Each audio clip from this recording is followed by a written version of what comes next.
بسم الله الرحمن الرحيم.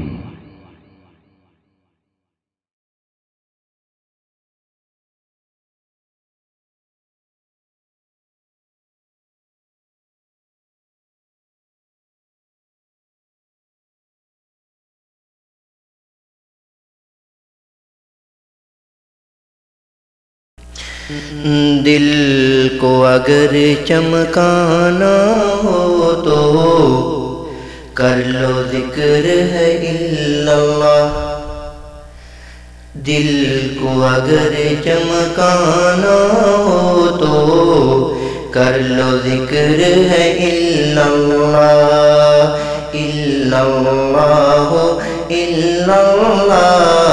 لا الہ الا اللہ. الا اللہ الا اللہ لا الہ الا اللہ. الا اللہ الا اللہ لا الہ الا اللہ. دل کو اگر چمکانا ہو تو دل کو اگر چمکانا ہو تو کر لو ذکر ہے الا اللہ. لا الہ الا اللہ لا الہ الا اللہ. لا الہ الا اللہ لا الہ الا اللہ. کوئی بتائے دریاؤں کو ایسی روانی کس نے دی. کس نے چمکتا دن بخشا یہ رات سہانی کس نے دی. ننھے منھے پودوں کو گلشن میں جوانی کس نے دی. وہ یکتا قدرت بھی یکتا وہ یکتا قدرت بھی یکتا جگدا ہے میرا اللہ. لا الہ الا اللہ لا الہ الا اللہ. الا اللہ الا اللہ لا الہ الا اللہ. پوچھو ذرا فرعون کے گھر میں موسیٰ کو کس نے پالا. غور کرو مچھلی کے شکم میں یونس کو کس نے پالا. پہلے آگ میں ڈالا پھر آگ کو بھول کس نے کیا. پہلے آگ میں ڈالا پھر آگ کو بھول کس نے کیا. اس کے نام کے گن گاتے ہیں اس کے نام کے گن گاتے ہیں ابراہیم خلیل اللہ. سب کہہ دو ماشاءاللہ. اس کے نام کے گن گاتے ہیں ابراہیم خلیل اللہ. لا الہ الا اللہ لا الہ الا اللہ. دل کو اگر چمکانا ہو تو کر لو ذکر ہے الا اللہ. الا اللہ الا اللہ لا الہ الا اللہ. دل کو اگر چمکانا ہو تو کر لو ذکر ہے الا اللہ. لا الہ الا اللہ لا الہ الا اللہ. سورہ رحمان پڑھ کے کر لو دل کو نورانی. روشن روشن قلب و جگر ہو جگمگ جگمگ پیشانی. روشن روشن قلب و جگر ہو جگمگ جگمگ پیشانی. چمکا لو کردار تو ایسا چمکا لو کردار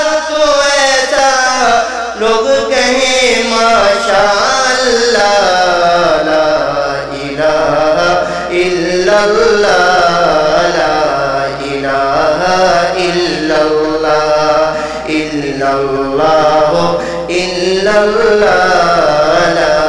الہ الا اللہ لا الہ الا اللہ محمد رسول اللہ۔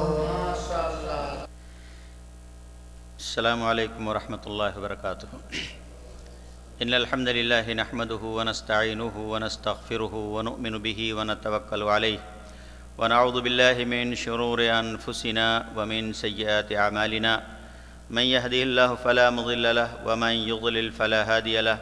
واشهد ان لا اله الا الله وحده لا شريك له واشهد ان محمدا عبده ورسوله اما بعد فان خير الحديث كتاب الله وخير الهدي هدي محمد صلى الله عليه وسلم وشر الأمور محدثاتها وكل محدثة بدعة وكل بدعة ضلالة وكل ضلالة في النار۔ أعوذ بالله السميع العليم من الشيطان الرجيم۔ يا أيها الذين آمنوا اتقوا الله حق تقاته ولا تموتن إلا وأنتم مسلمون۔ يا أيها الناس اتقوا ربكم الذي خلقكم من نفس واحدة وخلق منها زوجها وبث منهما رجالا كثيرا ونساء واتقوا الله الذي تساءلون به والأرحام إن الله كان عليكم رقيبا۔ يا أيها الذين آمنوا اتقوا الله وقولوا قولا سديدا يصلح لكم أعمالكم ويغفر لكم ذنوبكم ومن يطع الله ورسوله فقد فاز فوزا عظيما۔ اللهم صل على محمد وعلى آل محمد كما صليت على إبراهيم وعلى آل إبراهيم إنك حميد مجيد۔ اللهم بارك على محمد وعلى آل محمد كما باركت على إبراهيم وعلى آل إبراهيم إنك حميد مجيد۔ اعوذ باللہ السمیع العلیم من الشیطان الرجیم۔ یا ایہا الذین آمنوا اذا تداینتم بدین الی اجل مسمى فاکتبوہ۔ خواتین و حضرات، اللہ تعالیٰ کی حمد و ثناء اور اس کے آخر رسول حضرت محمد مصطفیٰ صلی اللہ علیہ وسلم پر درود و سلام کے بعد آج کا یہ میرا موضوع قرض کے فضائل اور اس کے احکام۔ میں اللہ تعالیٰ کا شکر ادا کرتا ہوں کہ اللہ تعالیٰ نے مجھے آج یہ موقع دیا ہے، اور پھر مکتب دعویٰ سینٹر جالیات سے جالیات المبرز کے ذمہ داران اور خاص طور سے عزیز محترم حافظ نسیم احمد صاحب محمدی حفیظ اللہ، اور پھر آپ تمام کا بھی شکریہ ادا کرتا ہوں،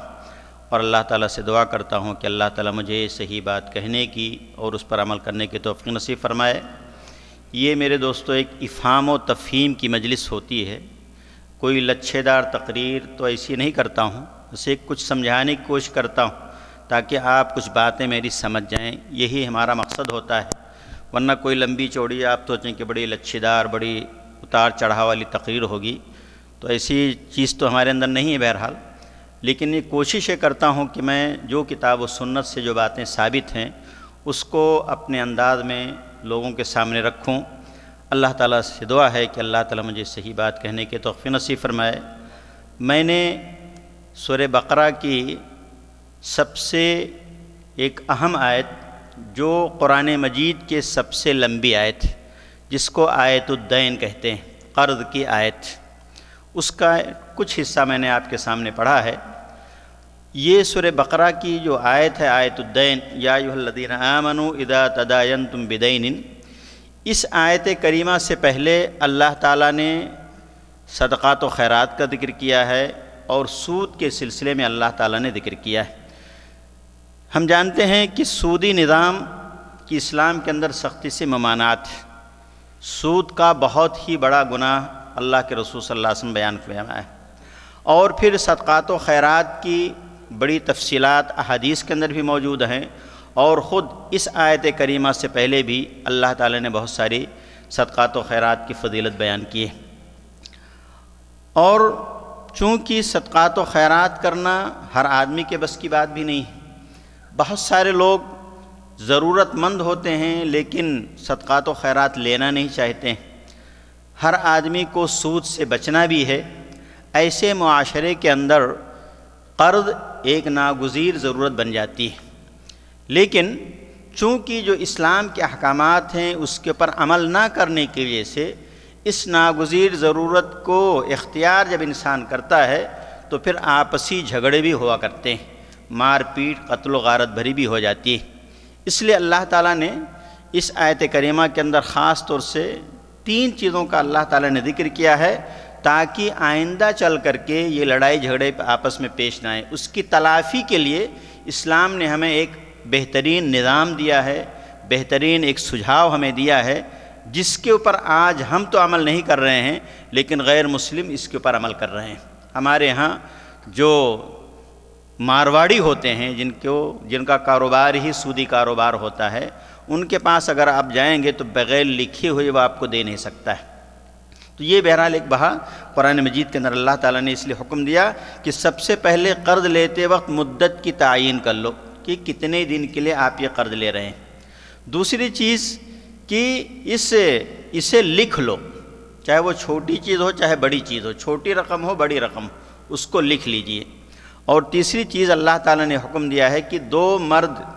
مردوں میں سے 2 گواہ یا 1 مرد اور 2 عورت، یہ کیا ہے تمہارے لیے ضروری ہے کہ گواہ بھی بنا لو تاکہ آئندہ نہ اس کو انکار کرنے کا موقع مل سکے، نہ اگر انکار بھی کرتا ہے تو آپ عدالت کے اندر جا کر کے آپ پروف پیش کر سکیں، لکھنے کا فائدہ ہوگا اور اسی طرح سے گواہ بنانے کا یہ فائدہ ہوگا۔ تو یہ قرض بہرحال ایک ناگزیر ضرورت ہے۔ میں اپنی اس تقریر کے اندر میں کوشش کروں گا کہ قرض کی شرعی حیثیت کیا ہے، نبی کریم صلی اللہ علیہ وسلم نے قرض لیا یا نہیں، صحابہ کرام کا عمل کیسے تھا، پھر قرض کی جو مذمت ہے بعض جگہوں پر ممانعت ذکر کی گئی ہے، اور پھر قرض کی جو فضیلت ہے خاص طور سے جو اہم موضوع ہے میرا سمجھیے، اور پھر اس قرض کے کچھ آداب ہیں، ان آداب آدمی قرض لیتا ہے، قرض کی شرط کیا ہے قرض لینے کی، اور پھر جو آدمی قرض نہیں ادا کرے گا تو اس کے لیے کیا وعیدیں ہیں احادیث کے اندر موجود ہیں۔ یہ مختصر طور پر میں آپ کے سامنے رکھ کر کے اپنی بات کو ختم کرنے کی کوشش کروں گا۔ قرض کی شرعی حیثیت کے بارے میں اور میں آپ کو بتا دوں کہ یہ پورا میرا لیکچر جو ہے ایک کتاب ہے قرض کی فضائل و احکام، یہ ہمارے پروفیسر دکتور فضل الہی ظہیر حفظہ اللہ کی ایک مستقل کتاب ہے، چھپی ہوئی ہے، پاکستان سے بھی چھپی ہے، ہندوستان میں بھی چھپی ہوئی ہے۔ اسی کتاب کو سامنے رکھ کر کے میں نے تقریباً اس لیکچر کو میں نے تیار کیا ہے۔ جو لوگ تفصیلات جاننا چاہتے ہیں وہ اس کتاب کو خرید سکتے ہیں، 10-12 ریال کی میرے خیال سے مشکل سے کتاب ہوگی، قرض کے فضائل و احکامات دکتور پروفیسر فضل الہی ظہیر کی، جو علامہ احسان الہی ظہیر کے بھائی ہیں۔ تو قرض لینے کے متعلق جب ہم احادیث کا مطالعہ کرتے ہیں تو پتہ چلتا ہے کہ نبی کریم صلی اللہ علیہ وسلم نے متعدد بار قرض لیا ہے، ایک نہیں کہ کئی مرتبہ آپ صلی اللہ علیہ وسلم نے قرض لیا ہے۔ عبداللہ ابن ابی ربیعہ رضی اللہ تعالیٰ عنہ سے مروی ہے کہ نبی کریم صلی اللہ علیہ وسلم نے مجھ سے 40,000 قرضہ لیا، 40,000 قرضہ لیا، اور اس کے بعد جب آپ کے پاس مال آیا تو آپ نے مجھ کو واپس کر دیا، اور اس کے بعد واپس کرتے وقت آپ نے کہا بارک اللہ فی اہلک و مالک، کہ اللہ تعالیٰ تمہارے اس مال و دولت کے اندر، تمہارے آل اولاد کے اندر، اہل کے اندر اللہ تعالیٰ برکت عطا فرمائے۔ یہ گویا کہ قرض کے ادائیگی کے وقت کیا ہے، یہ دعا دینی چاہیے جس سے آپ نے قرض لیا ہے۔ بہت سارے لوگ تو شکریہ بھی نہیں بولتے ہیں کہ لے بھی لیا اور اس کے بعد ایک لفظ شکریہ کے ادا کرنا کیا ہے، اتنے بھی بخالت اور بخیلی سے کہ انسان کام لیتا ہے۔ تو نبی کریم صلی اللہ علیہ وسلم نے دیا پیسہ اور آپ نے کہا بارک اللہ فی اہلک و مالک، اللہ تعالیٰ تمہارے مال کے اندر، تمہارے اہل کے اندر برکت عطا فرمائے۔ انما جزاء السلف الاداء والحمد، آپ نے فرمایا کہ قرض کا بدلہ کیا ہے، قرض کا بدلہ ہے کہ اس کی تعریف کی جائے، یعنی اس کا شکریہ ادا کیا جائے اور اس کو ادا کیا جائے۔ 2 چیز آپ صلی اللہ علیہ وسلم فرمایا کہ شکریہ بھی ادا کرنا ہے اور اسی طریقے سے اس کو ادا بھی کرنا ہے۔ تو نبی کریم صلی اللہ علیہ وسلم سے یہ چیز ثابت ہے کہ اللہ کے رسول صلی اللہ علیہ وسلم نے قرض لیا، اور آپ نے سنا ہوگا کہ آپ نے اپنا زرہ قرض رکھ دیا تھا یہودی کے پاس، گیہوں گندم آپ نے لیا تھا، اور بہت سارے واقعات میں اختصار کے ساتھ آپ کے سامنے باتیں رکھوں گا۔ عہد نبوی میں صحابہ کرام کا قرض لینا، نبی کریم صلی اللہ علیہ وسلم کا قرض لینا ثابت، صحابہ کرام بھی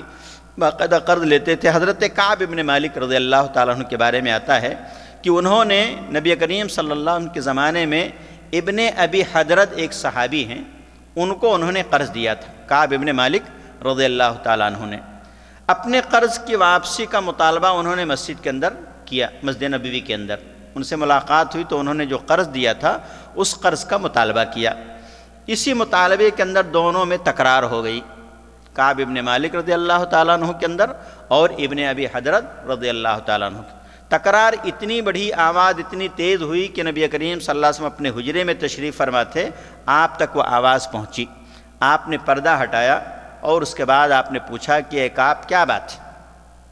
تو حضرت کعب بن مالک رضی اللہ تعالیٰ عنہ نے کہا اللہ کے رسول صلی اللہ علیہ وسلم میں حاضر ہوں، اصل یہ بات ہے کہ میں نے ان کو قرضہ دیا تھا اور قرضے کا ٹائم ہو گیا، وہ پیسہ واپس نہیں کر رہے ہیں. تو نبی کریم صلی اللہ علیہ وسلم نے حضرت کعب رضی اللہ عنہ کہتے ہیں کہ فَأَشَارَ بِيَدِهِ، نبی کریم صلی اللہ علیہ وسلم اپنے ہاتھ سے اشارہ کیا، اندع الشطر من ذلک، آدھا اس طرح کر کے اندع الشطر من ذلک، کہ آدھا معاف کر دو،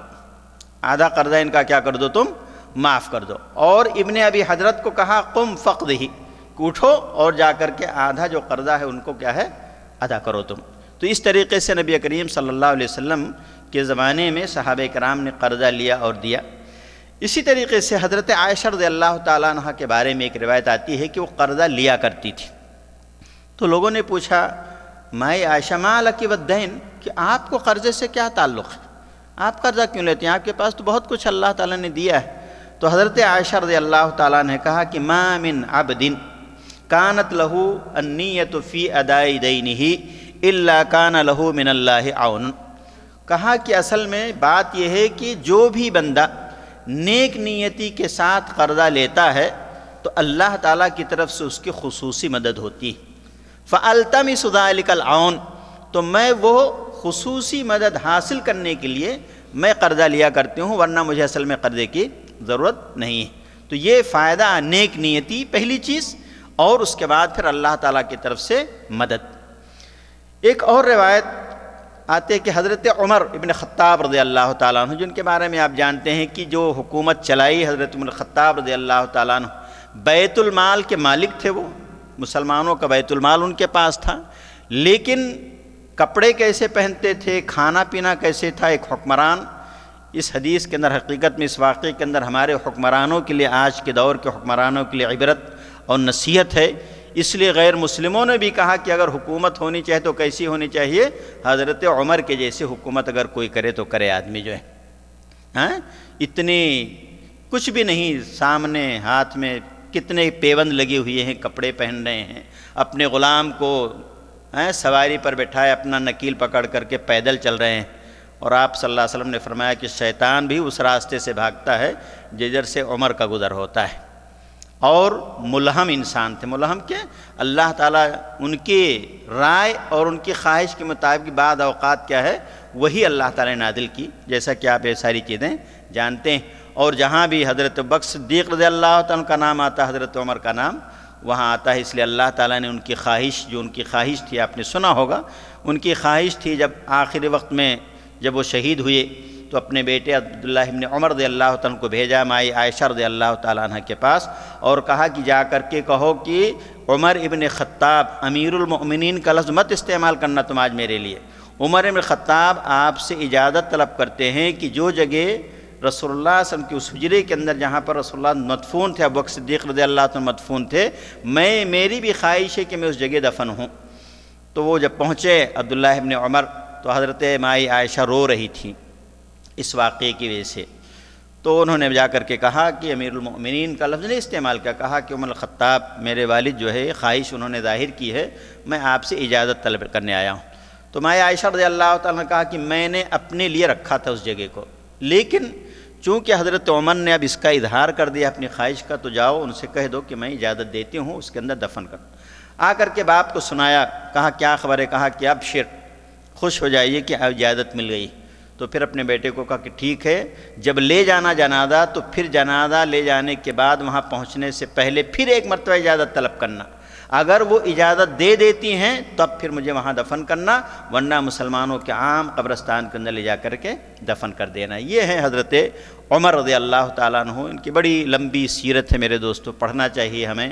صحابہ کرام کی جو سیرت ہے، اور خاص خلفائے راشدین، خود بھی پڑھیں، اپنے بچوں کو پڑھانے کی کوشش کرنا چاہیے. تو انہی کا ایک واقعہ بہرحال میں ذکر کرنا چاہتا ہوں کہ حضرت عمر رضی اللہ تعالیٰ عنہ نے عبد الرحمن ابن عوف جو بہت کروڑ پتی تھے، کروڑ پتی تھے، بہت پیسہ اللہ نے ان کو بھی دیا تھا۔ تو عبد الرحمن ابن عوف کو کہا کہ مجھے 400 درہم قرض چاہیے، 400 درہم قرض چاہیے۔ تو حضرت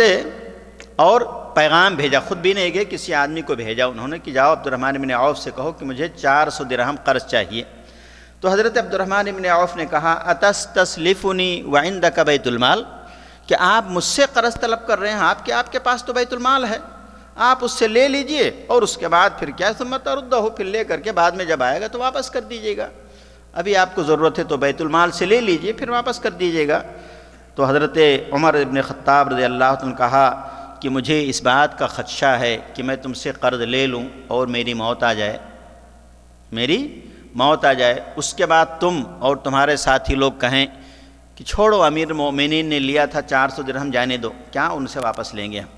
اس لیے میں بیت المال سے نہیں لینا چاہتا ہوں، اس لیے کہ اس کے بدلے میں پھر قیامت کے دن میری نیکیوں کے اوپر تم لوگ حملہ کرو، نیکیاں میری کہاں جائیں گے؟ تم اس قرض کے بدلے میں قیامت کے دن مجھے اپنی نیکیاں دینی پڑے گی، جہاں ایک ایک نیکی کے لیے انسان کیا ہوگا؟ محتاج ہوگا۔ اس لیے میں چاہتا ہوں کہ میں قرضہ تم سے لوں، اور میں جانتا ہوں کہ تم کو مال کی بڑی حرص ہے، تم چھوڑو گے نہیں، اگر میرا انتقال بھی ہو جاتا ہے تو تم میرے گھر والوں کے پاس آؤ گے اور میرے میراث سے، میرے ترکے سے تم اپنا 400 درہم وصول کر لو گے، میں بچ جاؤں گا۔ لیکن بیت المال سے لینے کی صورت میں مجھے معلوم ہے کہ تم لوگ یہی کہو گے کہ امیر المومنین سے اب کون وصول کرے، چھوڑ دو امیر المومنین کے لیے جیسے آج کل ہوتا ہے، اس لیے میں تم سے مال لینا چاہتا ہوں۔ دیکھیے میرے دوستوں کہ حضرت عمر خطاب رضی اللہ تعالیٰ عنہ اس طریقے سے اس چیز کو ذکر کیا۔ آج کے حکمرانوں کے لیے، آج ہمارے اسلامی ممالک 55-56 اسلامی ممالک، اور ان کے حکمرانوں کو جو حال ہے، اللہ تعالیٰ سے دعا کرنا چاہیے کہ اللہ تعالیٰ انہیں ہدایت دے اور صحیح طور پر مسلمانوں کے مال و دولت کو استعمال کرنے کی، صحیح جگہ پر خرچ کرنے کی ان کو توفیق دے، اس لیے کہ بہرحال ان کو بھی اس کا حساب کتاب دینا ہے۔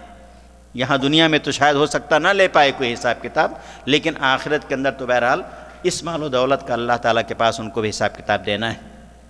قرض کے متعلق آپ یہ بھی جانتے ہیں کہ قرض ایک ناپسندیدہ چیز ہے۔ قرض کو قرض اس لیے کہا جاتا ہے کہ انسان اپنے مال سے کچھ حصہ کاٹ کر کے دوسرے کو دے دیتا ہے، اس لیے عربی کے اندر ایک محاورہ ہے القرض مقراض المحبہ، قرض یہ محبت کو کاٹنے والی قینچی ہے۔ قرض کی وجہ سے کتنے لوگوں کے درمیان دشمنی ہو جاتی ہے، کتنے لوگوں کے تعلقات خراب ہو جاتے ہیں، زمانہ ہو جاتا، بات چیت نہیں ہوتی۔ تو قرض کوئی اچھی چیز نہیں ہے، اس لیے رسول اللہ صلی اللہ علیہ وسلم پناہ مانگتے تھے، اللہم انی اعوذ بک من المأثم والمغرم، اے اللہ تعالیٰ میں گناہوں سے اور قرض سے میں تجھ سے معافی طلب کرتا ہوں۔ اس لیے ایک آدمی نے پوچھا کہ اللہ کے رسول صلی اللہ علیہ وسلم آپ قرض سے بہت زیادہ پناہ طلب کرتے ہیں، بات کیا ہے؟ تو نبی کریم صلی اللہ علیہ وسلم فرمایا کہ ان الرجل اذا غرم حدث فکذب، کہ جب انسان قرض لے لیتا ہے اور جب بات کرتا ہے واپسی کرنے کی تو پھر جھوٹ بولتا ہے، ووعد فاخلف، اور وعدہ کرتا ہے کہ دے دیں گے فلاں تاریخ کو، اس کے بعد پھر وعدہ خلافی کرتا ہے۔ اور یہ عام چیز آپ دیکھ رہے ہیں، قسم کھانا ایک عام چیز ہو گئی ہے، وعدہ خلافی کرنا عام چیز ہو جاتی ہے۔ اس لیے قرض سے میں کثرت سے معافی طلب میں جو ہے پناہ مانگتا رہتا ہوں۔ ایک اور روایت رسول اللہ صلی اللہ علیہ وسلم کے بارے میں مشہور ہے، اور وہ دعا بھی آپ جانتے ہیں، اللہم انی اعوذ بک من الہم والحزن ومن العجز والکسل ومن البخل والشح والدین وغلبۃ الرجال، کہ اللہ تعالیٰ میں رنج و غم سے پناہ چاہتا ہوں، عاجزی سے، کسل مندی سے، بخل سے، بخیلی سے، اور لالچ سے، اور قرض سے، اور لوگوں کے غالب آ جانے سے۔ یہ ساری روایتیں رسول اللہ صلی اللہ علیہ وسلم سے ثابت ہیں۔ ایک اور روایت امام مالک رحمۃ اللہ علیہ نے حضرت ابن خطاب رضی اللہ تعالیٰ کا ایک قول نقل کیا ہے، آپ نے فرمایا کہ ایاکم والدین، اے لوگو تم قرض سے بچو، فإن اولہ ہم وآخرہ حرب، اس لیے کہ ابتدا اس کی رنج و غم ہے اور انتہا کیا ہے؟ لڑائی ہے، جنگ ہے۔ شروع میں لیتا ہے، اب اس کے بعد کیا ہے؟ پریشان رہتا ہے کہ قرضہ ادا کرنا، اگر نیک نیتی ہے تو، کہ یہ قرضہ میں نے اتنا لے لیا ہے، کہاں سے ادا ہوگا، کیسے ادا ہوگا، کتنی جلدی میں ادا کر دوں، میری خواہش۔ یہ آدمی پریشان رہتا ہے، اس کو رات کو نیندیں بھی نہیں آتی۔ تو آپ نے کہا کہ اولہ ہم وآخرہ حرب، کہ ابتدا اس کی ہوتی ہے رنج و غم سے، اور انتہا خاتمہ کہاں ہوتا ہے؟ لڑائی اور جھگڑے اور جنگ سے ہوتی ہے۔ اس لیے بعض سلف نے کہا کہ ما دخل ہم الدین قلبا الا اذهب من العقل ما لا يعود الیہ، کہ جب انسان قرض لے لیتا ہے تو اس کی عقل اتنی ہی چلی بھی جاتی ہے، وہ پھر واپس بھی جلدی نہیں آتی ہے اتنے قرض، لیکن حساس انسان ہے، اس نے بے غیرت بے ضمیر انسان وہ تو لے کر اور خوش رہتا ہے، لیکن جس کے اندر احساس ہے، جس کے اندر فکر ہے، رنج و غم کہ واقعی مجھے ادا کرنا ہے، نیت اس کی اچھی، تو ایسے لوگوں کے لیے ہوتا ہے۔ ورنہ جو آدمی پہلے ہی سے نیت لیتا ہے قرض جا کے ادا نہیں کرنا، مجھے جو کچھ بھی ہو جائے مجھے واپس نہیں کرنا ہے، اس کی بہت ساری آگے میں مذمتیں بیان کروں گا۔ اس لیے علماء نے کہا کہ بہرحال یہ چیز کیا ہے، اچھی چیز نہیں ہے، رات کو انسان کی نیند حرام ہو جاتی ہے، اس لیے انسان کو جہاں تک ہو سکے بچنا چاہیے۔ لیکن میں نے کہا کہ چونکہ ایک ناگزیر ضرورت ہے، سود لے نہیں سکتے ہم، صدقات و خیرات ہر آدمی قبول نہیں کر سکتا ہے، ہر آدمی دے بھی نہیں پاتا ہے، اس لیے قرض ایک اپنی ضرورتوں کو پوری کرنے کے لیے یہ ضروری چیز ہے کہ انسان قرض لیتا ہے، ایک دوسرے سے ضرورت پڑتی ہے۔ قرض کے اصول کیا ہیں، قرض کے شرائط کیا ہیں، کہ کس بنا پر ہم قرض لے سکتے ہیں، کون سی کنڈیشن ہے۔ پہلی قرض لینے کی شرط علماء کہتے ہیں کہ معقول اور جائز سبب ہو، معقول وجہ ہو آپ کے پاس اور معقول سبب ہو۔ اور اس سے ایک روایت سے استدلال کیا ہے، حضرت عبد الرحمن بن بکر رضی اللہ عنہ سے روایت ہے کہ رسول اللہ صلی اللہ علیہ وسلم فرمایا کہ اللہ تعالیٰ قیامت کے دن قرض والے کو بلائے گا اور اللہ تعالیٰ کے سامنے وہ کھڑا کر دیا جائے گا۔ اس کے بعد اللہ تعالیٰ کہے گا یا ابن آدم فیما اخذت هذا الدین وفیما ضیعت حقوق الناس، کہ اے بندے یہ بتا کہ تو نے یہ قرض کیوں لیا تھا اور لوگوں کے حقوق، یعنی وہ قرض لے کر کے مر گیا، ادا نہیں کر سکا وہ انسان، تو اللہ تعالیٰ کہ تم نے لوگوں کے حقوق کو برباد کر دیا، ختم کر دیا، پیسہ لیا اور قرض ادا نہیں کیا، تو آخر کس لیے تم نے لیا اور لوگوں کے حقوق کو ضائع تم نے کیوں کر دیا؟ تو وہ کہے گا یا ربی انک تعلم، اے میرے رب تو اچھی طرح جانتا ہے، انی اخذتہ، کہ میں نے قرض لیا واقعی، اس کا میں اعتراف کرتا ہوں، فلم آکل ولم اشرب ولم البس ولم اضیع، تو میں نے نہ تو وہ قرض لے کر کے کھایا، نہ میں نے اس کو پینے کے لیے استعمال کیا، نہ اس کو میں نے برباد کیا، نہ کپڑا پہنا اس قرضے کو، پیسے کو لے کر کے اپنے اوپر میں نے کچھ نہیں استعمال کیا۔ لیکن تقدیر کی بات تھی کہ وہ پیسہ یا تو چوری ہو گیا اور یا تو جل گیا اور یا تو میں نے تجارت کے اندر لگایا اور وہ تجارت میری فیل ہو گئی، ناکام ہو گیا، میں پورا خسارہ ہو گیا، سب برباد، پیسہ برباد ہو گیا۔ اللہ تعالیٰ سے وہ کہے گا بندہ، اپنے غلطی کا اعتراف کرے گا، کہاں لیکن میں نے اپنے لیے نہیں استعمال کیا، اس پیسے کو میں نے یا تو ایسا ہوا بتائے گا اللہ تعالیٰ کے سامنے۔ اور اللہ تعالیٰ تو آپ جانتے ہیں کہ اللہ تعالیٰ کو سب معلوم ہے، انسان کی نیتوں کا حال معلوم ہے اللہ تعالیٰ کو، تو اللہ تعالیٰ کہے گا کہ صدق عبدی فانا احق من یؤدی عنہ، تو اللہ تعالیٰ کہے کہ صدق عبدی، میرے بندے نے سچ کہا،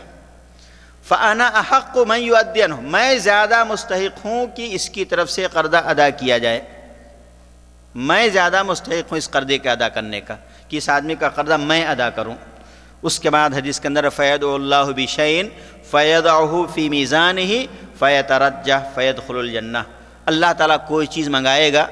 اور اس کے میزان حسنات کے اندر رکھ دے گا، نیکیوں کے پلڑے میں، یہاں تک کہ اس کی نیکی کیا ہو جائے گی، بھاری ہو جائے گی اور وہ جنت میں چلا جائے گا۔ تو اس حدیث کے اندر کیا ہوا،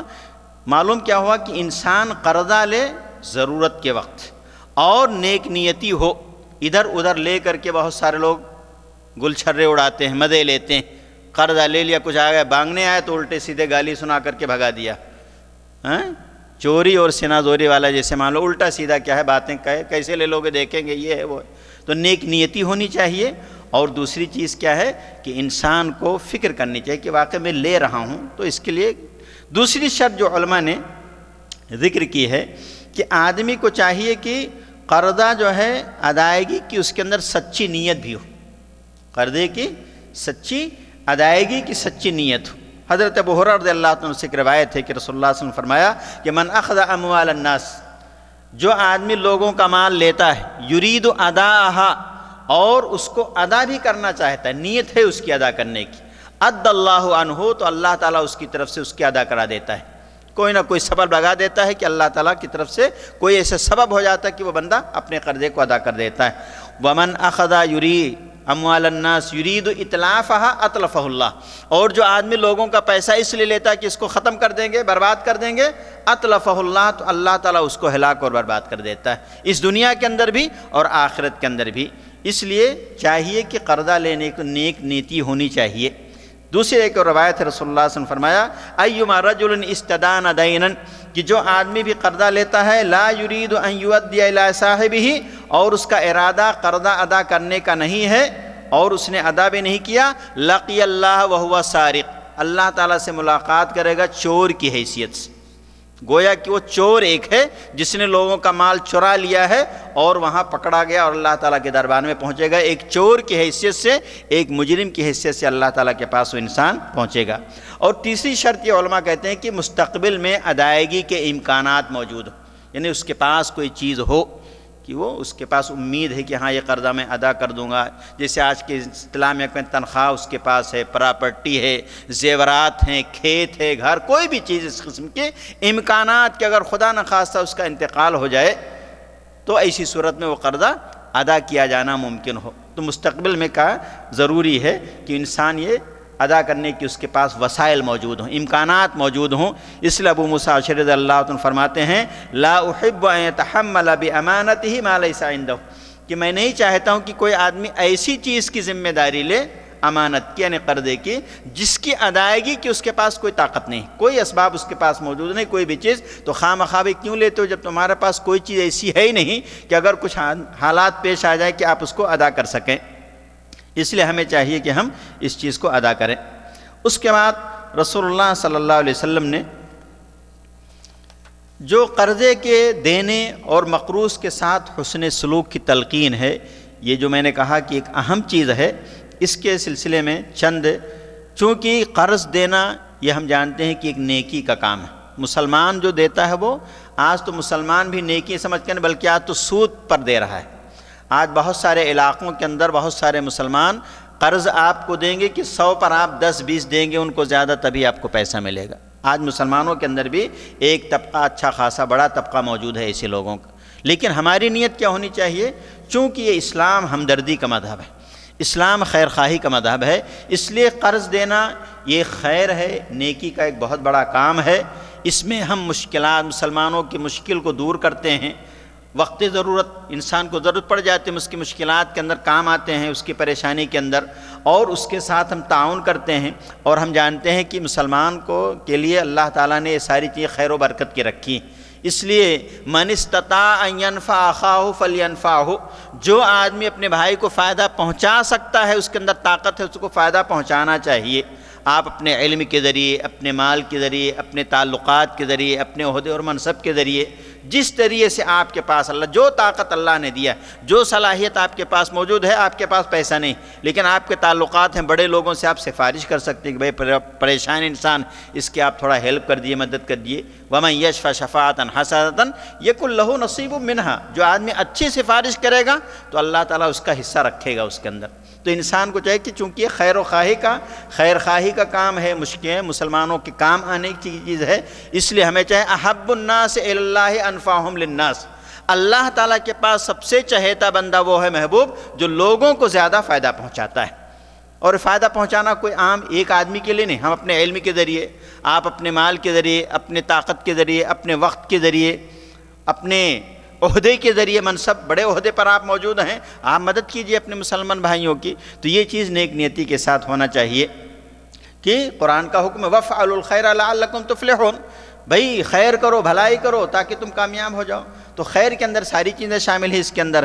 اس لیے رسول اللہ صلی اللہ علیہ وسلم نے ایک حدیث کے اندر بیان فرمایا، حضرت عبداللہ بن مسعود رضی اللہ عنہ کی حدیث ہے، ان السلف یجری مجرى شطر الصدقہ، کہ قرض یہ صدقہ کے آدھے کے برابر ہے۔ آپ نے اگر 100 ریال کسی کو قرضہ دیا تو گویا کہ 50 ریال قرضہ، 50 ریال جو ہے یہ گویا کہ آپ نے صدقہ خیرات کر دیا، آدھا۔ تو حضرت مسعود کی روایت ہے کہ ان السلف یجری مجرى شطر الصدقہ، شطر بولے تو آدھا، نصف صدقے، آدھا صدقہ۔ آپ نے 100 دیا تو 100 گویا کہ 50 کے برابر آپ نے صدقہ خیرات کر دیا، اتنا زیادہ فائدہ ہے۔ ایک اور حدیث کے اندر ہے کہ ما من مسلم یقرض مسلما قرضا مرتين، کہ جو انسان کی مسلمان بھائی کو 2 مرتبہ قرض دیتا ہے، کانا کصدقتها کا مرہ، تو گویا کہ اس کا ایک مرتبہ، 2 مرتبہ آپ نے دیا قرضہ، ایک مرتبہ کا قرضہ وہ صدقے کی اس میں جائے گا، گویا کہ آپ نے اتنا پیسہ ایک مرتبہ آپ نے صدقات و خیرات کر دیا۔ اس حدیث پر ہمیں چاہیے کہ ہم مسلمان ہیں، رسول اللہ صلی اللہ علیہ وسلم کے امتی ہیں، حدیثیں صحیح ثابت ہو جائیں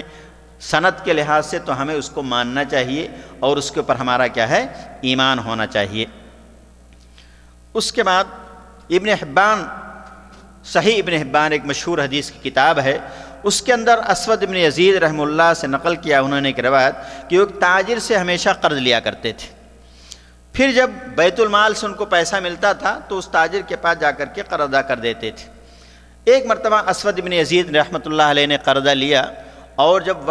قرضہ دینے کا وقت آیا تو انہوں نے تاجر سے درخواست کی، بھائی اس مہینے مجھے کچھ اور کام ہے، آپ ایسا کیجئے کہ قرضہ مجھے اس بار مت لیجئے اس مہینے کے اندر۔ تو اس قاضی نے کہا، اس آدمی نے کہا کہ نہیں، مجھے اسی مہینے میں چاہیے وہ پیسہ جو ہے۔ کہا لست فاعلا، میں ایسا نہیں کر سکتا ہوں، مجھے اسی مہینے میں میرا قرضہ جو ہے اسی مہینے میں تم واپس کرو۔ تو حضرت اسود نے انہیں 500 درہم پیش کیے، کہا کہ یہ لے لیجئے 500 درہم، جو تاجر کا 500 لیا تھا 500 دے دیا۔ تو تاجر نے وہ پیسہ لینے کے بعد کہا دونکما فخذ بہا، کہا کہ لو یہ پیسہ تم لے لو، یعنی پیسہ لے کر کے اس کے بعد پھر ان کو پیسہ کیا ہے واپس کر دیا۔ تو انہوں نے کہا کہ قد سألتک ھذا فأبیت، یہی چیز میں نے تم سے پہلے کہا تھا لیکن تم نے انکار کر دیا، اب کیا ہو گیا؟ تو انہوں نے کہا، اس نے کہا کہ میں نے حضرت عبداللہ ابن مسعود رضی اللہ تعالیٰ عنہ کی ایک حدیث سنی تھی، اس لیے میں نے یہ کام کیا کہ میں نے دیکھا کہ قرضہ تم ضرورت مند ہو تو میں نے پیسہ تو لے لیا لیکن میں دوبارہ میں نے تم کو دے دیا، اس لیے کہ ابن مسعود رضی اللہ عنہ کی وہ حدیث ہے کہ من اقرض للہ مرتین کان لہ مثل احدہما لو تصدق به، کہ میں نے یہ حضرت عبداللہ ابن مسعود رضی اللہ عنہ کی حدیث سنی تھی کہ جو آدمی کسی مسلمان کو 2 مرتبہ قرض دیتا ہے تو 1 مرتبہ قرض دینا وہ صدقے کے برابر ہوتا ہے، اس لیے میں نے اس فضیلت کو حاصل کرنے کے لیے میں نے یہ کام کیا ہے۔ یہ میرے دوستو صحابہ کرام اور تابعین اور تبع تابعین کا یہ انداز تھا ان کا اپنا جو ہے کہ وہ قرض کس نیت سے دیا کرتے تھے۔ اس کے بعد ایک اور حدیث کے اندر ہے کہ کل قرض صدقہ، ہر قرض کیا ہے، صدقہ ہے۔ نیک نیتی اگر ہونی آدمی کے اندر تو ہر چھوٹا کام اور بڑا کام بھی ہمارے لیے نیکی کا سبب بن سکتا ہے۔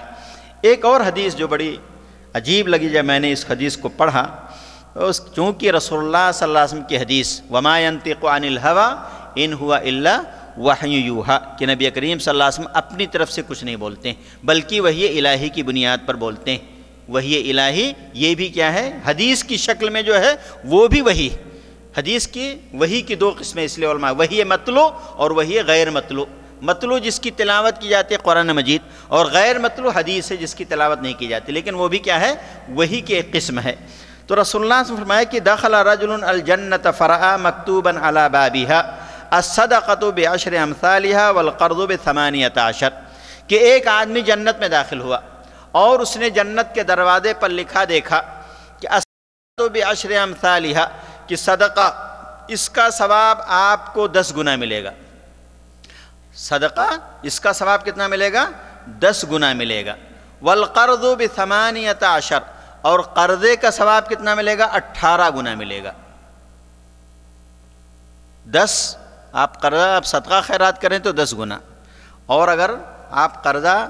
دے رہے ہیں تو آپ کو کیا ہے، 18 گنا۔ اور اس کو امام البانی، علامہ البانی رحمۃ اللہ علیہ نے صحیح ترغیب اور ترہیب ایک کتاب ہے، اس کے اندر اس کو صحیح انہوں نے قرار دیا ہے۔ ایک اور حدیث ہے کہ رسول اللہ صلی اللہ علیہ وسلم فرمایا کہ من انذر معسرا فلہ بکل یوم مثلہ صدقہ، کہ جو آدمی کسی تنگ دست انسان کو مہلت دے گا تو اس کو کیا ملے گا، آپ نے فرمایا کہ اس کو ہر دن کے بدلے میں اتنے کے برابر صدقہ ملے، صدقے کا ثواب گویا کہ ملے گا۔ یہ ایک مرتبہ راوی نے یہ سنا، دوسری مرتبہ پھر صحابی نے سنا کہ رسول اللہ نے فرمایا کہ من انذر معسرا، کہ جو آدمی کسی تنگ دست انسان کو قرضہ دے گا فَلَهُ بِكُلِّ يَوْمٍ مِثْلَيْهِ صدقہ، تو ہر دن کے بدلے میں ڈبل اس کو صدقہ ملے گا۔ تو صحابی نے پوچھا کہ اللہ کے رسول صلی اللہ علیہ وسلم، ایک مرتبہ آپ نے کہا کہ اتنے برابر، اور آپ نے آج کہہ رہے ہیں کہ اس کو ڈبل ملے گا، پھر روزانہ کے بدلے میں ڈبل کا ثواب ملے گا صدقہ خیرات کرنے کا، تو یہ کیا بات ہے؟ تو نبی کریم صلی اللہ علیہ وسلم نے اس کی وضاحت کیا اور آپ نے فرمایا کہ لہو بکل یوم صدقہ قبل ان یحل الدین، کہ جب تک قرض ادا کرنے کا ٹائم نہیں ہوا ہے اس دن تک اس کو ڈبل 1 ملے گا، ایک چیز کا ثواب کرنے روزانہ، ایک دن کا ثواب ملے گا۔ اور جب قرض ادا کرنے کا ٹائم ہو گیا اور پھر اس نے مہلت دے دیا تو وہاں سے اس کو کیا ہے، ہر دن کے بدلے میں ڈبل رہے گا۔ تو یہ ہے رسول اللہ صلی اللہ علیہ وسلم نے مہلت دینے کے سلسلے میں، رسول اللہ صلی اللہ علیہ وسلم نے، اس لیے قرآن کے اندر ہے فَنَاظِرَةٌ إِلَىٰ مَيْسَرَةٍ، کہ اس کو مہلت دے دو اس کے آسانی ہونے تک۔ اس لیے ہم کو یہ حکم دیا گیا کہ قرض جس آدمی نے لیا اس کے ساتھ مار دھاڑ، گالی گلوچ، یہ سب چیزیں نہیں ہونی چاہیے، بلکہ اچھے اخلاق کے ساتھ ہمیں کیا ہے، پیش آنا چاہیے۔ نبی کریم صلی اللہ علیہ وسلم فرمایا کہ من طلب حقا، کہ جو آدمی اپنے حق کا مطالبہ کرتا ہے کسی آدمی سے، فَلْيَطْلُبْ فِي عَفَافٍ وَافٍ أَوْ غَيْرَ وَافٍ، تو اس آدمی کو چاہے کہ اچھے طریقے سے اپنے پاک دامنی کے ساتھ، اچھے الفاظ کے ساتھ، اچھے اخلاق کے ساتھ اس سے مانگے، چاہے وہ پورا دے چاہے پورا نہ دے۔ پورا دے رہا تو الحمدللہ، نہیں دے رہا تو بھی کیا ہے، آپ کو اپنی زبان، اپنے اخلاق، اپنے ہر اعتبار سے، کسی اعتبار سے اس کو تکلیف پہنچانا نہیں چاہیے آپ کو۔ اس لیے ایک اور حدیث کے اندر رسول اللہ صلی اللہ علیہ وسلم نے فرمایا کہ افضل المؤمنین رجل سمح البیع سمح الشراء سمح القضاء سمح الاقتداء، کہ مومنوں میں افضل مومن وہ آدمی ہے جو خرید و فروخت کے اندر نرمی کرتا ہے، آسانی کرتا ہے، دینے کے وقت اور دینے کے وقت، تقاضا کرنے کے وقت بھی اور جب دیتا ہے تو بھی، ہر اعتبار، ہر وقت اس کے اندر کیا ہوتی ہے، نرمی، آسانی ہوتی ہے۔ دیکھتا آسانی کس چیز کے اندر ہے، اچھے انداز کے اندر مانگتا بھی ہے اور اچھے انداز سے وہ انسان دیتا۔ خرید و فروخت کے اندر ہمارے یہاں تو مسلمانوں کا حال بڑا عجیب ہم نے دیکھا ہے۔ ایک کتاب میں نے بہت پہلے پڑھی تھی، خون کے آنسو، اس کے اندر اس زمانے کے لحاظ سے شاید انہوں نے لکھا ہوگا کہ مسلمانوں کی کیفیت بیان کیا تھا کہ اگر کسی مسلمان کے پاس آپ دکان پر چلے جائیں اور کپڑے کی دکان ہے مثال کے طور پر، 2-4 تھان آپ کھلوائیں تو 2-4 تھان کھلوانے کے بعد اگر آپ نے نہیں لیا، پسند نہیں آیا، تو آپ کو 2-4 گالی سن کر کے دکان سے نکلنا پڑے گا۔ لیکن غیر مسلم کے پاس آپ جائیں 10-20 تھان کھلوا دیں، 10-20 تھان کھلوا دیں، لیکن اس کی کوشش یہ ہوگی کہ کسی طریقے سے آپ کو خوش پسند آ جائے۔ 10-20 تھان کھول کر کے پھر بھی اس کے ماتھے پر شکن نہیں آتا ہے۔ یہ فرق بیان کیا تھا انہوں نے کہ مسلمان تاجر اور غیر مسلم تاجر کے اندر کتنا بڑا فرق ہوتا ہے۔ مسلمان چاہتا ہے کہ ایک ہی مرتبہ اس کو کاٹ دو، جو ہے اگر پہنچ گیا تو 5-10 نہیں بلکہ 100-200-400 دگنا تگنا قیمت لے لیتا ہے۔ ایک غیر مسلم کا فرق بتایا کہ وہ آدمی کہتا ہے کہ ہمارا کسٹمر زیادہ بن جائیں، ہم کو تھوڑا فائدہ ملے گا، جب زیادہ چیز بکے گی تو ہمارا خود بخود آٹومیٹک فائدہ کیا ہوگا۔ لیکن مسلمان کیا ہوتا، آ گئے اس کے پاس تو فوراً کاٹنے کے چکر میں کس کا مل گیا ہے تو وصول کر لو جو ہے۔ اس لیے آج ہمارے ہندوستان کے ماحول کے اندر ہم نے دیکھا بہت ساری جگہوں پر کہ بہت سارے لوگ مسلمان دکاندار کے پاس نہیں جاتے ہیں، اور ان سے جب پوچھے کہ بھئی کیوں نہیں جاتے ہو تو بولتے ہیں یار ایسا کاٹ دیتا ہے، ایسا، اس کی قیمت وہاں اتنی ہے اور اس کے پاس جاؤ گے تو اتنا لے گا وہ۔ اور پھر معاملات کے اندر جھوٹ بولے گا، اس کے بعد آپ کے ساتھ سلوک صحیح نہیں کرے گا، اگر نہیں پسند آیا آپ کو کوئی چیز تو ایسا کرے۔ تو یہ چیزیں انہوں نے لکھا تھا کہ یہ حالات ہیں۔ مسلمان جو ہوتا ہے، مسلمان چاہتا کہ ہم کو بہت بڑے پیمانے پر ہم اپنا کاروبار شروع کریں، لیکن ایک غیر مسلم وہ چھوٹے پیمانے سے شروع کرتا اپنا کاروبار۔ ہمارے یہاں تو بینک کے اندر پڑا پیسہ سڑ جاتا ہے کہتے ہیں، لیکن کاروبار کے اندر میرے دوستو بڑی برکت اللہ تعالیٰ نے دی۔ تجارت، بزنس جو ہے بہت اچھی چیز ہے۔ یہ رسول اللہ صلی اللہ علیہ وسلم باقاعدہ تجارت کیا، باقاعدہ ایک امین اور صادق اور سچے اور امانت دار تاجر تھے۔ بات بہرحال جاری دوسری طرف تو بہرحال ہمیں چاہیے کہ رسول اللہ صلی اللہ علیہ وسلم کی حدیثوں کے مطابق کہ اللہ کے رسول فرمایا کہ اللہ تعالیٰ کی رحمت کو حاصل کرنا ہے تو آپ قرضے کے مطالبے کے اندر آپ کو کیا ہے، آپ کو مطالبہ کرتے وقت بھی کیا ہے، نرمی کرنا چاہیے۔ آپ کو جنت میں جانا ہے تو آپ کو چاہیے کہ قرضے کا تقاضا کرتے وقت بھی آپ کو نرمی اختیار کرنی چاہیے، اور تنگ دست انسان کو کیا ہے، مہلت دینا چاہیے، اور اگر ہو سکے تو پورا معاف کر دو، جیسے کہ اس آیت کے اندر کہا اللہ سورہ بقرہ کے اندر وَإِن كَانَ ذُو عُسْرَةٍ فَنَظِرَةٌ إِلَىٰ مَيْسَرَةٍ، اگر وہ تنگ دست ہے تو اس کو اس کے خوشحالی تک مہلت دے دو۔ وَأَن تَصَدَّقُوا خَيْرٌ لَكُمْ، اور یہ کہ صدقہ ہی کر دو پورا کا پورا، یہ تمہارے حق میں زیادہ بہتر ہے۔ ان کنتم تعلمون، اگر تم اس صدقات و خیرات کے بدلے کے اوپر یقین رکھتے ہو کہ اللہ تعالیٰ مجھے اس کا بہت گناہ دے گا، کئی گناہ دے گا، اگر تمہیں یقین ہے اس قرآن پر، اس حدیث پر، تو تمہیں چاہیے کہ وہ صدقہ خیرات ہی کر دو تم۔ اور اسی طرح سے انہوں نے فرمایا کہ جو آدمی چاہتا ہے کہ اس کی دعا قبول ہو، اس کی دعا قبول ہو اور اس کی مصیبت کو دور ہو، اس کی مصیبت دور ہو جائے، فَلْيُفَرِّجْ عَنْ مُعْسِرٍ، تو پریشان انسان، تنگ دست انسان کی پریشانی کو دور کرے، وہ مہلت دے کر کے، معاف کر کے، تھوڑا آدھا معاف کر دیجئے، جتنا کر سکتے ہیں معاف کر دیں، تو یہ رسول اللہ صلی اللہ علیہ وسلم نے منع بیان فرمایا۔ اس طرح سے آپ نے سنا کہ 7 آدمی جو جنت کے، جو قیامت کے دن عرش الہی میں جگہ پائیں گے، اور بھی لوگ ہیں جن کا حدیث کا ذکر، ایک وہ بھی انسان ہے، ان اول الناس یستظل فی ظل اللہ یوم القیامہ لرجل انذر معسرا حتی یجد شیئا او تصدق علیہ بما یطلبہ۔ اللہ کے رسول فرمایا کہ جو سب سے پہلے عرش الہی میں جگہ پانے والوں میں سے وہ انسان بھی ہوگا، وہ آدمی بھی ہوگا جس نے تنگ دست انسان کو مہلت دے دیا، یہاں تک کہ وہ پائے کچھ تاکہ لا کر کے آپ کا قرضہ ادا کر سکے، یا اس نے مطالبہ کیا کہ بھائی میں نہیں دے سکتا ہوں، معاف کر دو، صدقہ کر دو، اور اس نے کیا ہے معاف کر کہا مالی علیکا صدقہ، میرا مال جو تم نے مجھ سے قرضہ لیا تھا سارا کا سارا صدقہ ہے تمہارے اوپر، ابتغاء وجہ اللہ، اللہ تعالیٰ کی رضا کو حاصل کرنے کے لیے، اس سے غلط معنی،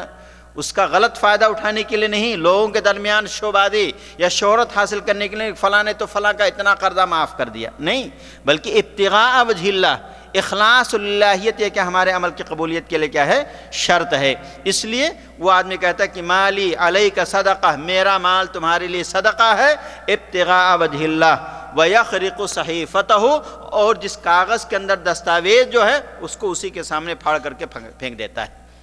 پھاڑ کر کے کیا ہے پھینک دیا اس نے کہ جاؤ میں نے معاف کر دیا، اب تمہیں قرضے کے دینے واپس کرنے کی ضرورت نہیں ہے۔ اس لیے میرے دوستو قرضے کی ادائیگی کے لیے آپ نے واقعہ سنا ہوگا جس کو لوگوں نے کرامت کے اندر شمار کیا ہے، کہ ایک آدمی نے قرضہ لے لیا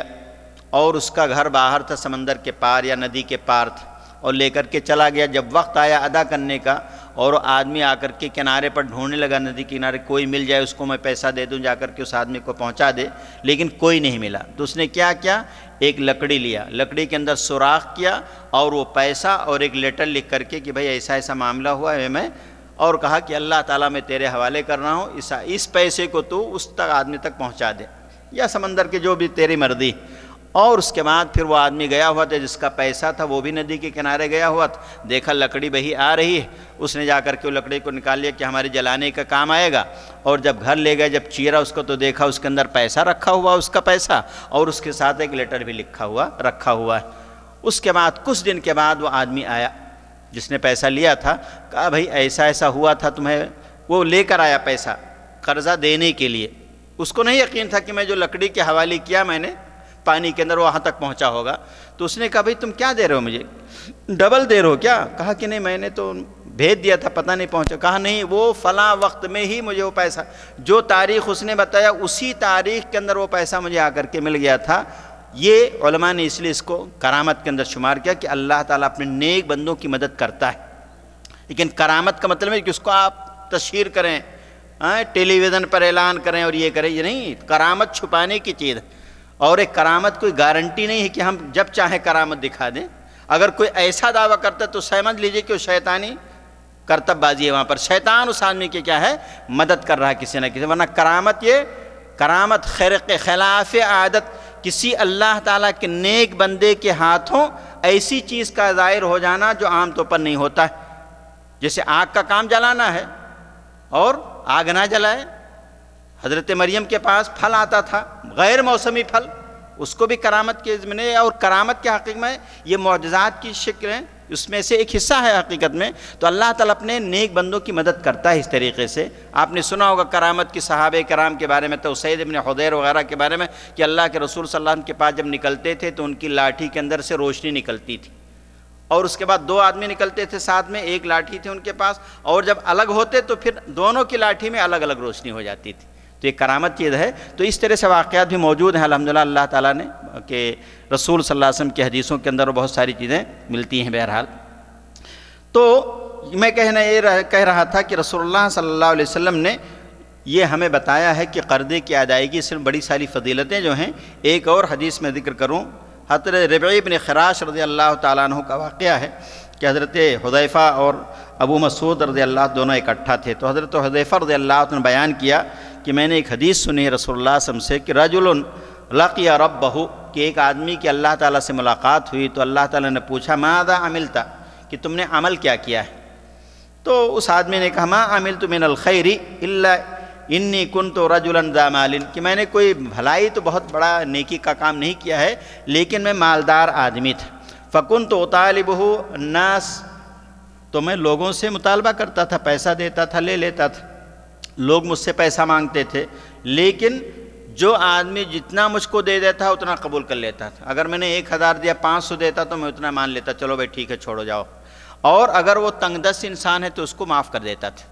تنگ دست انسان کو خوشحال انسان سے قبول کر لیتا میں، اور جو تنگ دست انسان ہوتا اس کو میں معاف کر دیتا تھا۔ تو اللہ تعالیٰ نے کہا تجاوزوا عن عبدی کہ میرے اس بندے کو بھی معاف کرو، تم لوگ درگزر کرو اس کو بھی۔ حضرت مسعود رضی اللہ عنہ کہتا ہاں کذا سمعت رسول اللہ صلی اللہ علیہ وسلم یقول میں نے اسی طرح نبی کریم صلی اللہ علیہ وسلم کو فرماتے ہوئے سنا ہے۔ تو نبی کریم صلی اللہ علیہ وسلم سے اس طرح حدیث ہے، اور ایک حدیث کے اندر فغفر لہ اس آدمی کو بخش دیا گیا۔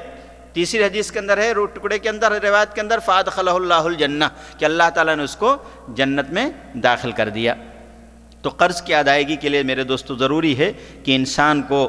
چاہیے کہ وہ نیک نیتی کے ساتھ اس چیز کو ادا کرے۔ اور ایک روایت میں ہے، جیسے میں نے اس سے پہلے حضرت عائشہ رضی اللہ عنہ کی روایت ذکر کیا کہ میں اس مدد کو اللہ تعالیٰ کی طرف سے مدد حاصل کرنا چاہتی ہوں، اس لیے انسان کو چاہیے کہ جس کے، اور ایک روایت میں ہے کہ کان معہ من اللہ عون وحافظ کہ اللہ تعالیٰ کی طرف سے اس کی مدد کرنے والا اور اس کی نگرانی کرنے والا بھی اللہ تعالیٰ مقرر کر دیتا ہے۔ اور قرض کی ادائیگی کے لیے آپ نے دعائیں بھی پڑھی ہیں، آپ کی دعاؤں کی کتابوں کے اندر اللہم جو مشہور حدیث ہے رسول اللہ صلی اللہ علیہ وسلم فرمایا کہ اگر آپ کے اوپر قرضہ پہاڑ کے برابر تو اللہم اکفنی بحلالک عن حرامک واغننی بفضلک عمن سواک، اللہم اکفنی بحلالک عن حرامک واغننی بفضلک عمن سواک۔ اس دعا کے بارے میں رسول اللہ صلی اللہ علیہ وسلم فرمایا کہ اگر سیر ایک پہاڑ ہے، سیر پہاڑ کے برابر بھی اس کے اوپر اگر قرضہ ہوگا تو اللہ تعالیٰ اس کی طرف سے ادا کرے گا۔ اس لیے رسول اللہ صلی اللہ علیہ وسلم نے حضرت ابن عباس رضی اللہ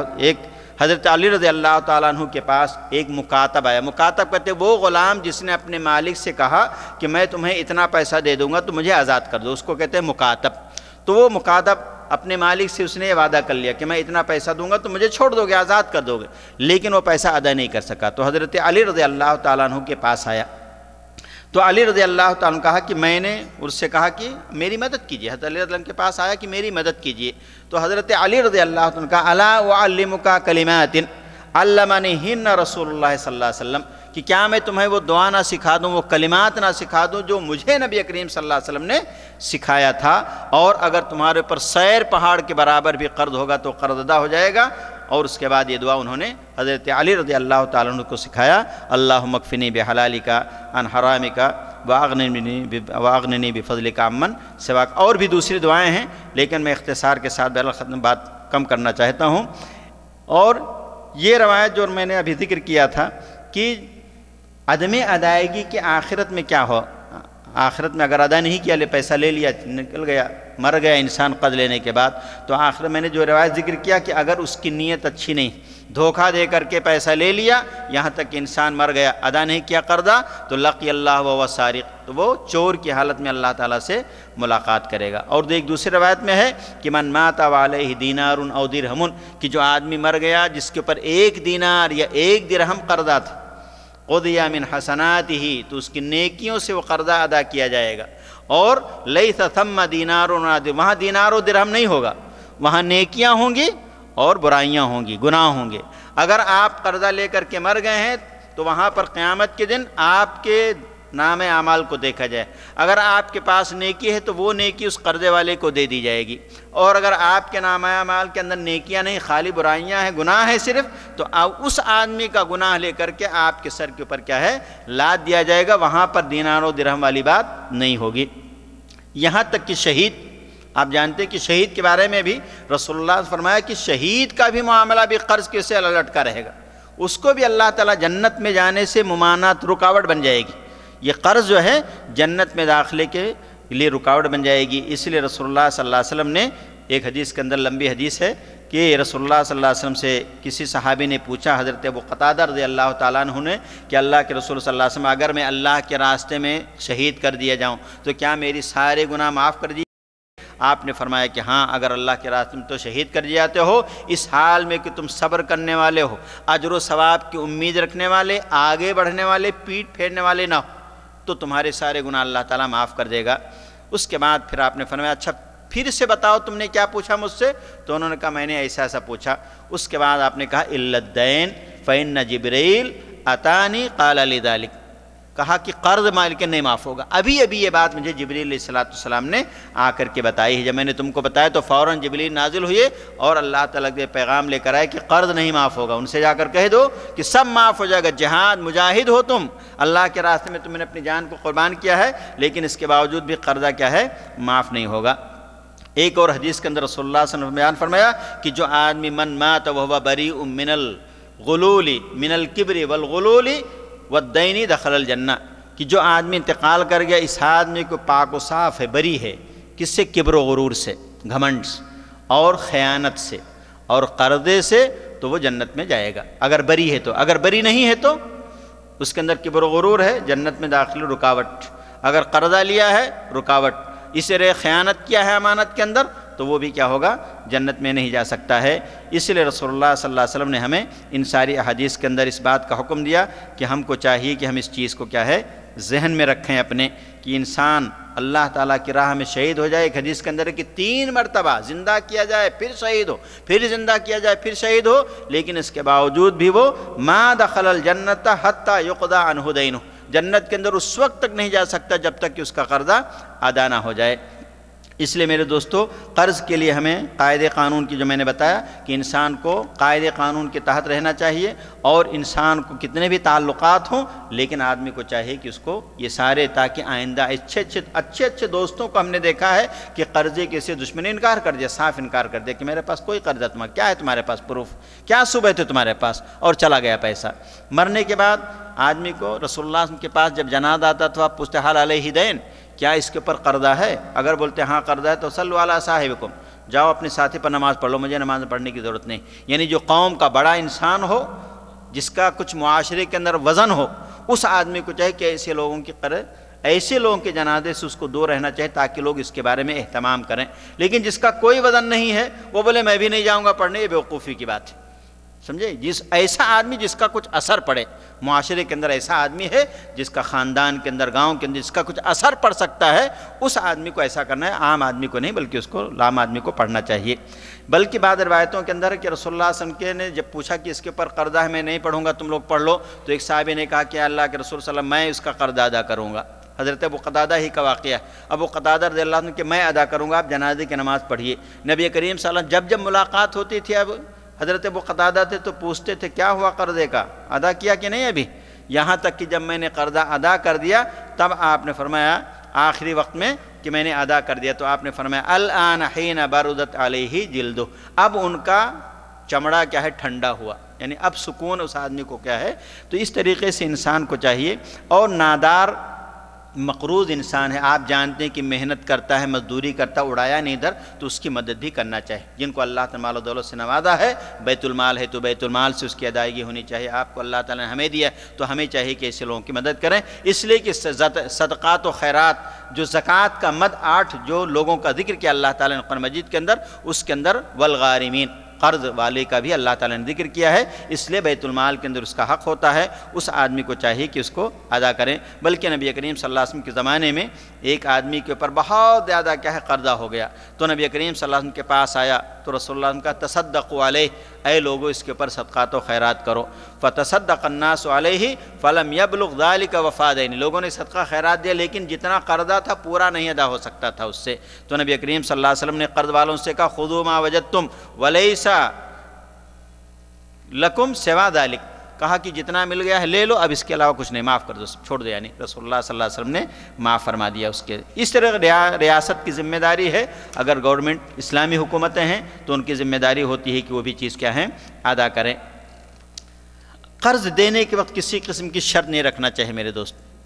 بہت سارے لوگ کیا ہیں، شرط رکھتے ہیں کہ یہ اس سے اچھا آپ کو دینا ہے، اور اس سے آپ جیسے ہمارے سود کا چلتا ہے نا، 100 دیتا ہوں تو 110 آپ کو دینا، لیکن یہ ایک الگ بات ہے کہ ایک آدمی آپ نے قرضہ لیا کسی سے، اور 100 ریال مثال کے طور آپ نے قرضہ لیا، اور میں دیتے وقت آپ کو 110 دے رہا ہوں اپنی خوشی سے، تو اپنی خوشی سے اگر کوئی زیادہ دے رہا ہے، اچھی چیز دے رہا ہے تو آپ لے سکتے ہیں، اس کے اندر کوئی حرج نہیں، لیکن آپ دیتے وقت شرط رکھیں کہ اس سے اچھا مجھے 110 چاہیے، تو یہ چیز کیا ہے؟ سود ہو جائے گا،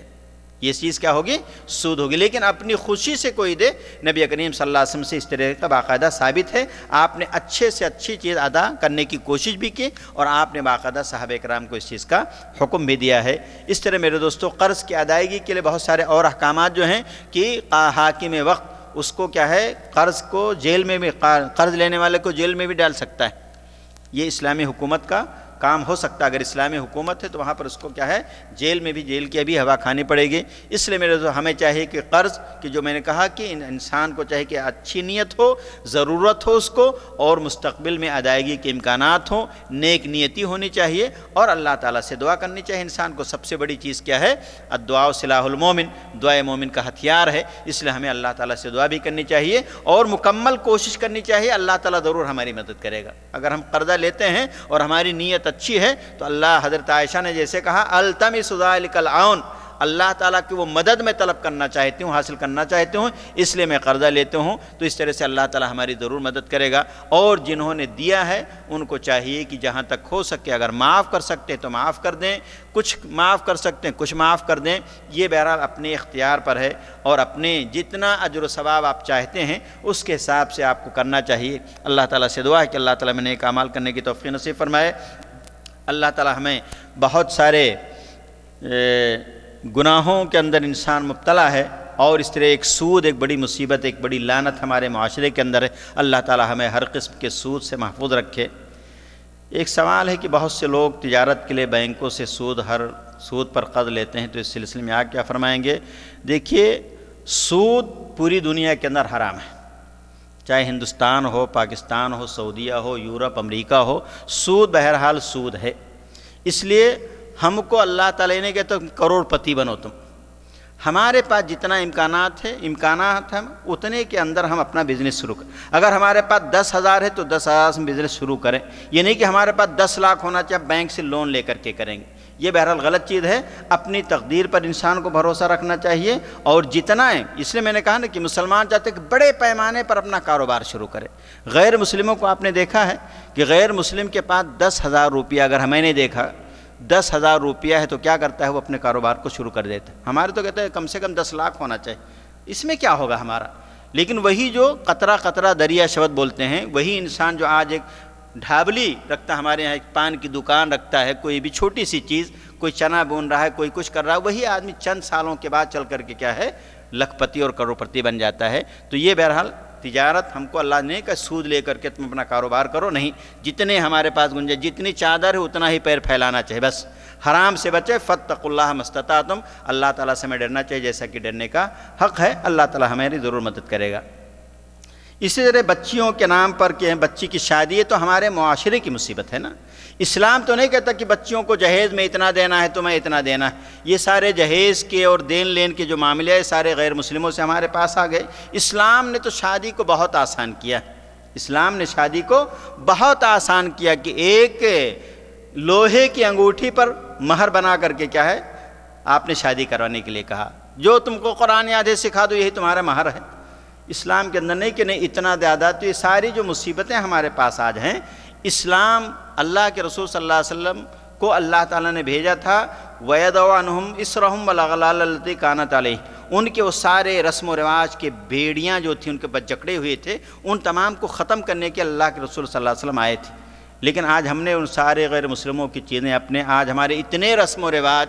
شادی کے اندر، حیدرآباد کے بارے میں سنا کہ وہاں 40 رسم کرنی رہتی ہے، 40 چیزیں باقاعدہ، وہ پرنٹڈ پیپر دیتے ہیں، باقاعدہ پرنٹڈ پیپر ہوتا ہے کہ 40 چیزیں ہیں، اور اس کے بعد ایک سے ایک لسٹ کے اندر بڑھتی رہتی چیز کہ یہ بھی چاہیے تو یہ بھی چاہیے، اس طرح آخر میں چلتا بیچارہ کیا کرے گا۔ تو یہ میرے دوستو حقیقت میں بچیوں کے نام پر جو فکس ڈپازٹ رکھا جاتا ہے یہ بھی غلط ہے، اس کے اوپر جو سود ملے گا وہ حرام ہے ہمارے لیے، اس لیے ہم کو اس سے بچنا چاہیے اور صحیح طریقہ استعمال کرنا چاہیے تاکہ بالغ ہونے تک شادی میں آسانی ہو سکے۔ یہ بہرحال بہت لوگ کہتے ہیں کہ بھئی اس طرح آج ہم شادی نہیں کر سکتے ہیں، اس لیے ہمیں چاہیے کہ ہم اس قرض کے سلسلے میں ہمیں چاہیے کہ ہم کوشش کریں کہ اپنے معاشرے کو ایسے ہم چاہتے ہیں کہ مالدار ہی سے شادی کریں. کوئی انجینئر ڈاکٹر ہو تو وہ اپنے حساب سے اصول کرتا ہے. آج کل ہمارے معاشرے کے اندر ہم غریبوں سے مدد کرنے کے لیے، غریبوں کی کیا بیٹیاں نہیں ہوتی ہیں کیا؟ لیکن چونکہ ہمارے اندر خود لالچ، جب آپ لالچی بن گئے تو دوسرا بھی لالچی ہوگا، وہ بھی ڈیمانڈ کرے گا. جب آپ اپنے لڑکیوں کے لیے طلب کرتے ہیں، اپنے بچوں کے لیے طلب کرتے ہیں، دوسرے کا جو لڑکا وہ بھی ڈیمانڈ کرے گا. وہ تو یہ تو لین دین والا معاملہ ہو گیا. اس لیے ہمیں چاہیے کہ اسلام کے مطابق ہمیں اپنے آپ کو ڈھالنے کی کوشش کرنی چاہیے. رشتہ داری غریب ہو انسان، آدمی کو چاہیے کہ غربت کو دیکھ کر کے بھاگے نہ. اللہ تعالیٰ پتہ نہیں کہاں کس نے برکت رکھی ہے. اللہ تعالیٰ نے جو ہے کیا قرض دے کر اس کے دباؤ میں اپنے کھیت وغیرہ میں بنا معاوضہ مزدوری کرا لینا کیسا ہے؟ ہاں، قرض دیکھیے، چونکہ اگر وہ تیار ہو جاتا ہے اور آپ معقول مزدوری دے رہے ہیں، ایسا نہیں کہ دوسرے مثال کے اوپر 200 ملتا ہے اور آپ بولیں ہم 175 ہی دیں گے آپ کو یا 150 ہی دیں گے، یہ غلط. کل قرض جر منفعتا فہو ربا. ہر وہ قرض جو سود، جو فائدہ لے کر آتا ہے وہ سود ہے. ہر وہ قرض جو فائدہ لے کر کے آتا ہے وہ کیا ہے؟ سود ہے. اس لیے ہم کو چاہے کہ مزدوری، اگر وہ مزدوری دینے کے اس میں نہیں، قرض دینے کے اس میں پوزیشن میں نہیں ہے تو آپ اس سے کہ بھئی ہمارے ہاں تم مزدوری کرو اور ہمارا قرض ادا کروا دو، کوئی حرج نہیں. لیکن اس کے اوپر دباؤ ڈالنا اور اس کے ساتھ مزدوری کی قیمت کے اندر کمی کرنا، خاص طور سے اس سے زیادہ کام لینا، 8 گھنٹے کے آپ کہیں 10 گھنٹے تم کو کام کرنا پڑے گا، یہ سارے جو مظالم ہیں ان سے بچتے ہوئے اگر وہ راضی ہے اور وہ معقول صحیح طور پر وہ خوش ہے تو آدمی کوئی حرج نہیں ہے. اس کے اوپر دباؤ ڈال کر کے بھی آپ اس سے اپنا کام لے سکتے ہیں. لیکن یہ چیزوں کا ہمیں خیال رکھنا ضروری ہے. اللہ تعالی ہمیں نیک اعمال کی توفیق دے. وصلی اللہ علیہ وسلم بالکریم. آپ تمام لوگوں کا بہت بہت شکریہ. اللہ تعالی ہمیں جب تک دنیا کے اندر باقی رکھے، دین اسلام پر قائم دائم رکھے، ہمارا خاتمہ دین اسلام پر ہو. اور پھر میں آپ تمام لوگوں کا اور ذمہ دارین دعویٰ سینٹر کا بھی میں پھر سے شکریہ ادا کرتا ہوں. اللہ تعالی ہم تمام کو نیک اعمال کی توفیق دے. وصلی اللہ علیہ وسلم بالکریم. وآخر دعوانا الحمدللہ رب العالمین. والسلام علیکم ورحمۃ اللہ. جزا دینے والا، سزا دینے والا، وہ سارے دکھوں کی دوا دینے والا، جزا دینے والا، سزا دینے والا، وہ سارے دکھوں کی دوا دینے والا، وہ سارے دکھوں کی دوا دینے والا. کوئی صدقے دل سے معافی تو مانگے، کوئی صدقے دل سے معافی تو مانگے، وہ بخشش کے دریا بہا دینے والا، وہ بخشش کے دریا بہا دینے والا، جزا دینے والا، سزا دینے والا، وہ سارے دکھوں کی دوا دینے والا. وہ چاہے تو گلشن کو ویران کر دے، وہ چاہے تو گلشن کو ویران کر دے، وہ چاہے تو گلشن کو ویران کر دے، وہ صحرا کو گلشن بنا دینے والا، وہ صحرا کو گلشن بنا دینے والا، جزا دینے والا، سزا دینے والا، وہ سارے دکھوں کی دوا دینے والا. ابو بکر و عمر یہ کیتی ہے خواہش، ابو بکر و عمر یہ کیتی ہے خواہش ابو بکر عمر یہ کیتی ہے خواہش وہ پہلو میں ان کو سلا دینے والا وہ پہلو میں ان کو سلا دینے والا جزا دینے والا سزا دینے والا وہ سارے دکھوں کی دوا دینے والا وہ سارے دکھوں کی دوا دینے